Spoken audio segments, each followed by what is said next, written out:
Hey kids, this is Ivan. It's kind of an unusual video for me because you don't get to see my beautiful face, but I wanted to just take a look at the actual probabilities of the powered by the apocalypse mechanic. So that 2d6 roll you're going to be using in games like The Veil and Apocalypse World and Dungeon World, and, etc. And a whole bunch of the games I've been reading lately. And I've talked about these probabilities a little bit, alluded to them. Every once in a while I'll make a video and I'll say something like, well, a modifier in a 2d6 roll is really powerful, but I wanted to just kind of give you an idea of just how powerful those are. And also, I keep talking about like, okay, well, you're going to, have a miss or a weak hit or a strong hit. But what percentage of time does that really happen?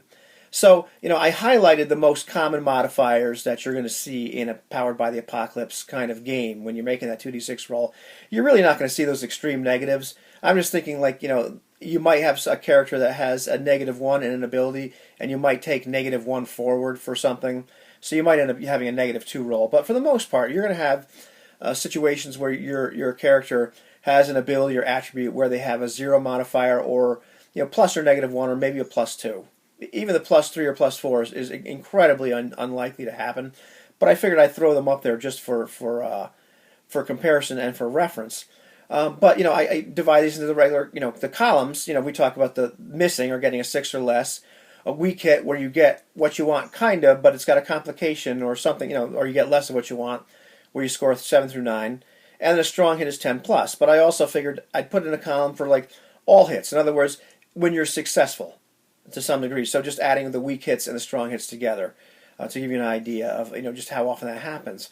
So one of the first things that jumps out at you is that you tend to score a lot of weak hits all the time. In fact, there's really not really a big difference statistically between a 0 and a +1 and a +2.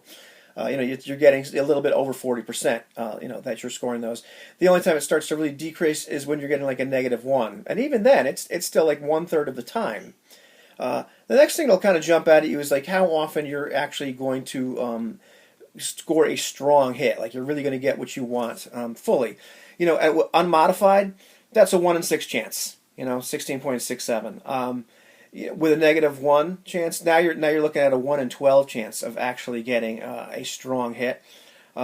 But once you start having like any kind of positive modifiers, those strong hits start coming a lot more frequently. Certainly by the time you get +2, that's over 40% of the time. But with a +1 modifier, a little over 25% of the time, you're going to score that strong hit. However, looking at like the time that you get some kind of success, it tells a very different story. All of a sudden, that person with a -1 modifier, well, they actually score at least a partial success a little over 40% of the time. The guy with no modifier whatsoever is, almost 60% of the time. You're still, excuse me for the shaking, sorry about that. You're scoring some kind of success, and once you get into +1 or +2, you're pretty much succeeding most of the time. Taking a look at the misses, that tells you the other side of the story. Initially, even with a no modifier, you're still succeeding. Far more than you're failing.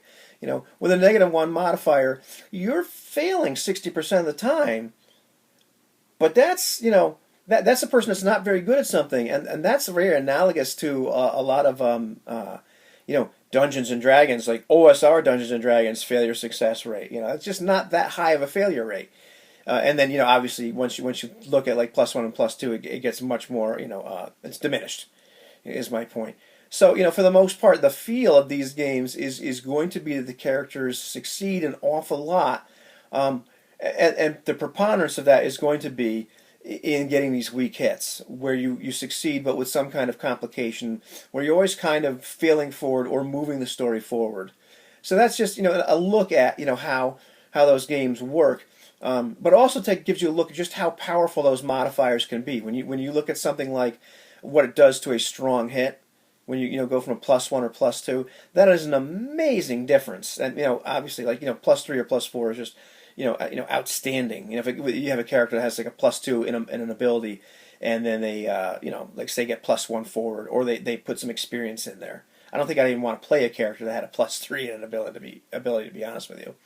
But that's just to take a look at what those dice probabilities turn out to be. I think it's always instructive to do some research, make a chart like this every once in a while, and really be able to wrap your head around like how does this game actually work. So that's all I got to say about that. Hopefully that was helpful.